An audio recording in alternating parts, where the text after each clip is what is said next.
इस जीवन में आप ये सोचिए कि धन का होना सरल है, पद का होना सरल है, पर जीवन में सत्य, अहिंसा, प्रेम, करुणा का होना बहुत बड़ी साधना और तप है।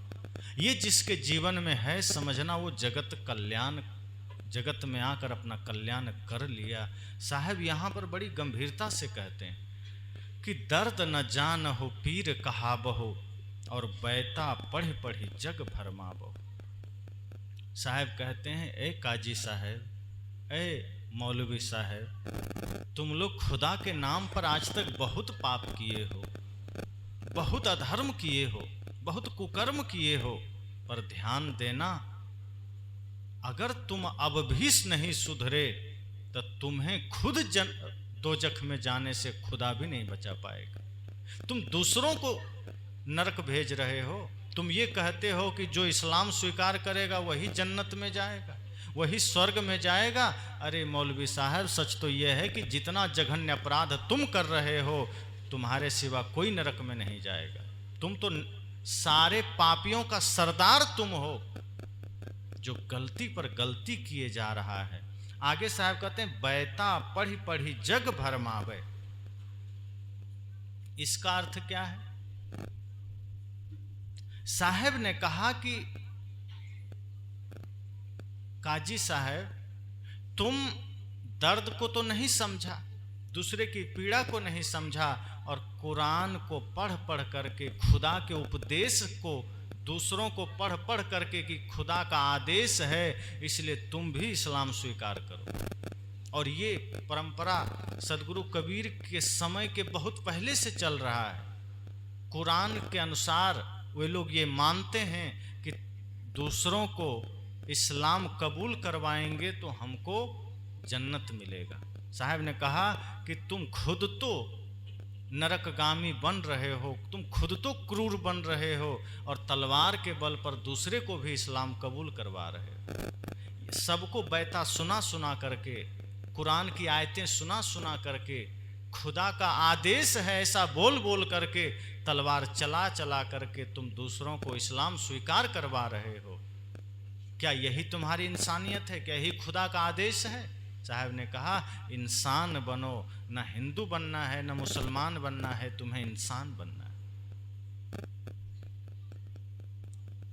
धर्म न हिंदू बौद्ध है, धर्म न मुस्लिम जैन, धर्म मन की पवित्रता, धर्म शांति सुख चैन। साहब ने कहा, न हिंदू धर्म है, न मुसलमान धर्म है, न ईसाई धर्म है, न सिख धर्म है, न जैन धर्म है। तो लोगों ने पूछा, फिर क्या धर्म है? साहब ने कहा, जब मन पवित्र हो जाए समझना धर्म आ गया, जब मन निर्मल हो जाए समझना धर्म आ गया। आपका मन निर्मल है वही धर्म है। लोग कहते हैं इस्लाम धर्म है, हिंदू धर्म है। साहब ने कहा, नहीं, ये सब संप्रदाय हैं, मत हैं, मजहब है। धर्म का मतलब है जो विराट है, जो सर्वोपरि है। धर्म का अर्थ विशाल है, धारण करना है। जब हम इंसानियत को धारण करते हैं, प्रेम को धारण करते हैं, तब हम धार्मिक हो जाते हैं। हिंदू या मुसलमान ये धर्म नहीं है, ये संप्रदाय है। इसकी एक सीमा है। जैसे हिंदू धर्म को, जिससे हम कहते हैं हिंदू धर्म है, तो धर्म का अर्थ तो विराट है, जिसकी कोई सीमा नहीं है। जैसे सूर्य की कोई सीमा है? पूरी दुनिया में सूर्य का प्रकाश सबको मिलता है। वैसे हमारे हिंदू समाज में लोग कहते हैं कि नहीं, सूर्य हमारा देवता है, और हम सूर्य की उपासना करते हैं, पूजा करते हैं। लेकिन आप सोचिए कि क्या ये बात सूर्य को पता है कि हम हिंदुओं का देवता है? अगर उनको पता होता तो पाकिस्तान में उगना छोड़ देता कि हम हिंदुओं का देवता है। पाकिस्तान में क्यों उगे? अफगानिस्तान में क्यों उगे? या 57 मुस्लिम देश और 145 ईसाई देश में क्यों उगे? हम सिर्फ भारत में उगेंगे, और वहीं उगेंगे जो हमारी पूजा करता है। वायु हमारा देवता है, पर उनको खुद पता नहीं कि हम हिंदुओं का देवता है, वो पाकिस्तान में भी बह रहा है। अग्नि हमारा देवता है, उन्हें खुद पता नहीं, वो सबके घर में जल रहा है। इसका तात्पर्य क्या हुआ कि जैसे सूर्य किसी एक के घेरे में नहीं आ सकता, वो सबके लिए है, साहब ने कहा धर्म ऐसा ही, इंसानियत ही धर्म है, प्रेम ही धर्म है, जिसको सीमाओं में नहीं बांध सकते, जिसको कालखंड में नहीं बांध सकते। वो विराट है, निस्सीम है, कोई सीमा नहीं है उसकी। साहब ने कहा वही धर्म जब हृदय में आता है तो ये वसुधैव कुटुंबकम हो जाता है। और ये हमारे ऋषियों का कितना पुराना चिंतन है। सदगुरु कबीर से भी बहुत पहले ऋषियों ने हमारे कह दिया कि वसुधैव कुटुंबकम। क्यों? इसी भाव के लिए कि पूरा पृथ्वी हमारा घर है, परिवार है। और ऐसा कब होता है? जब हृदय में इंसानियत जागृत हो जाए, प्रेम जागृत हो जाए। जिसके हृदय में निश्चल प्रेम होगा वो पक्षपात करेगा कि अपना कोई आया तो प्रेम किया, दूसरा आया तो नफरत कर लिया। जिसके हृदय में सिर्फ प्रेम है वो नफरत करेगा कैसे? जैसे किसी टंकी में सिर्फ पानी ही पानी भरा हो और आप नल खोलें तो पानी आएगा, और कोई मुसलमान आके नल खोलेगा तो क्या आएगा उसमें? कीचड़। वो टंकी में सिर्फ पानी भरा है तो हिंदू खोलेगा तो भी पानी आएगा, मुसलमान खोलेगा तो भी पानी आएगा। जिस हृदय में सिर्फ प्रेम ही प्रेम है तो कोई भी आ जाए प्रेम ही तो मिलेगा।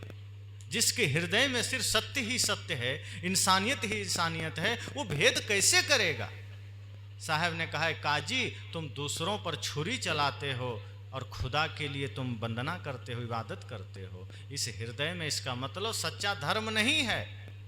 तुम्हारे हृदय में प्रेम नहीं है, करुणा नहीं है, दूसरे के दर्द को सहने का, समझने का, जानने का ज्ञान नहीं। और जब है ही नहीं तो तुम तो पक्षपात करोगे ही, तुम तो इस्लाम को श्रेष्ठ मानोगे ही, तुम खुदा को श्रेष्ठ मानोगे ही। जिस दिन तुम सच में खुदा का परिचय जान जाओगे उस दिन तुम जीव मात्र के प्रति प्रेम रखोगे, क्योंकि सब में खुदा है।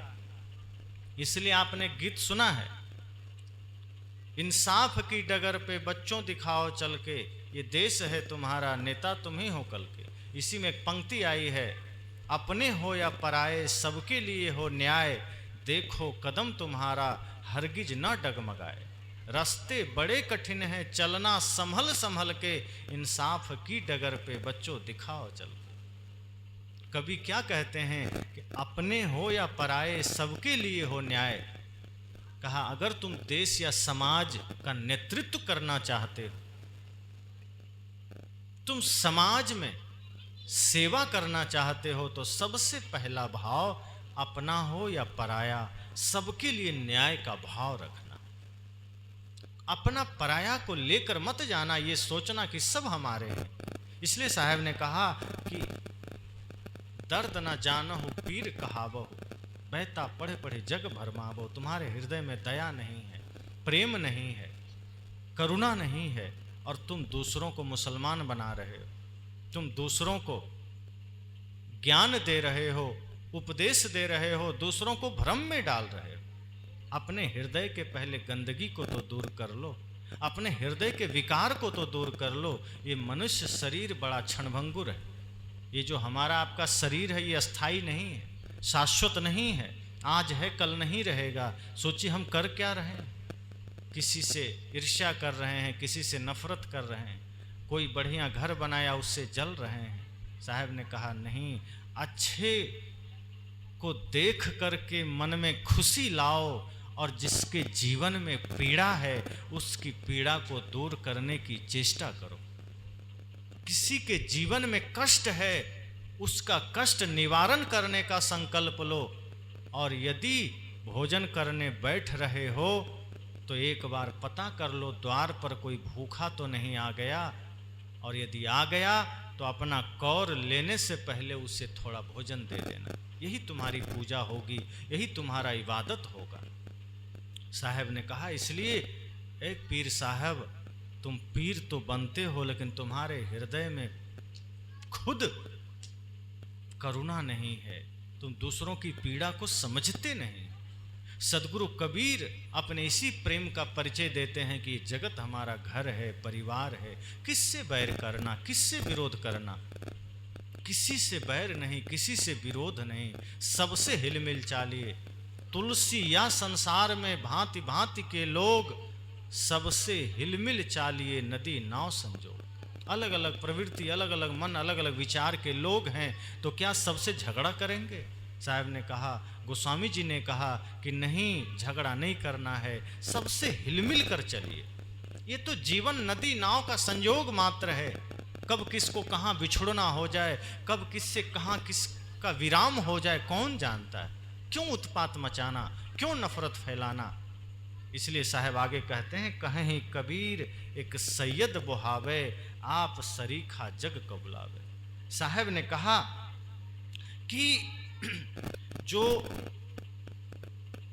मुसलमानों में एक सैयद लोग होते हैं, वो अपने को श्रेष्ठ मानते हैं। कहें कबीर एक सैयद बुहावे, आप सरीखा जग का बुलावे। वे कहते हैं कि जो लोग अपने को ऊंचा मानते हैं, श्रेष्ठ मानते हैं, वो अपना जो मान्यता का बोझा है, जो वो मान रहे हैं, जो अंधविश्वास उनके पास है, जो पाखंड वो अपने मन में मान रहे हैं, उसी को वो दूसरे पर भी लादना चाहते हैं। वो वही चीज दूसरे को भी थोपना चाहते हैं। जिस चमत्कार में, अंधविश्वास में, जिस भ्रम में वे चल रहे हैं, वे लोग वही दूसरों में चाहते हैं कि ऐसा ही दूसरा भी कर ले। इसलिए इसके पीछे एक बहुत बड़ा षड्यंत्र चलता है हमारे देश और दुनिया में, कि एक वर्ग विशेष ऐसा संगठन बना के रखा है कि बस यही काम करना है कि जो हमारा मंतव्य है, जो हमारा लक्ष्य है, जो हमारा ज्ञान है, वो जबरदस्ती दूसरे पर थोपना है, चाहे वो ज्ञान दो कौड़ी का भी। सदगुरु कबीर कहते हैं, ज्ञान वही सच्चा है जो इंसान को इंसान से अलग ना करे। ज्ञान वो सच्चा है जो व्यक्ति को दुख ना दे।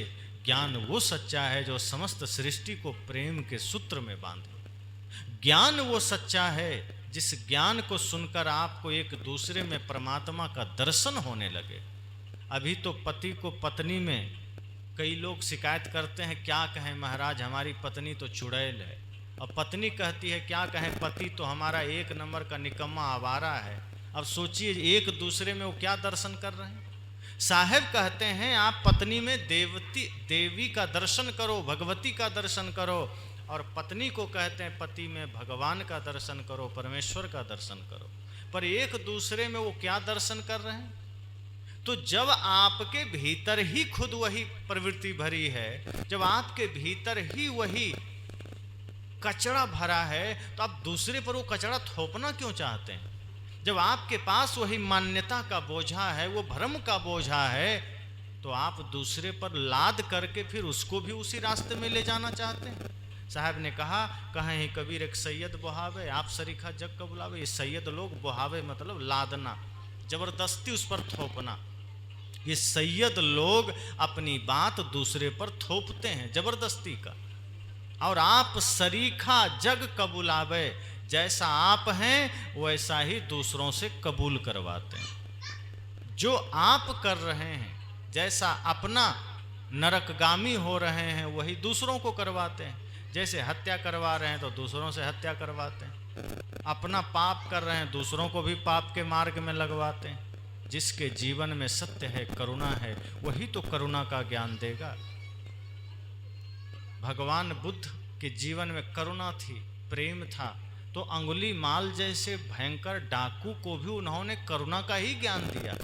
ये नहीं कहा कि नहीं तुम्हारे लिए मेरे पास ज्ञान नहीं, तुम जाओ, तुमको पुलिस उलिस पकड़ेगा, जाओ। उन्होंने कहा नहीं, मेरे पास करुणा है, प्रेम है, तो मैं वही दूंगा। तुम्हारे पास आतंक है, तुम वो दो। लेकिन आपने सुना है ना कि अंगुली माल इतना खूंखार और भयंकर आतंकवादी था, राक्षस जैसा जीवन था, इतना भयंकर था कि राजा भी कांपता था, उसकी सेना उसका कुछ बिगाड़ नहीं पाती थी।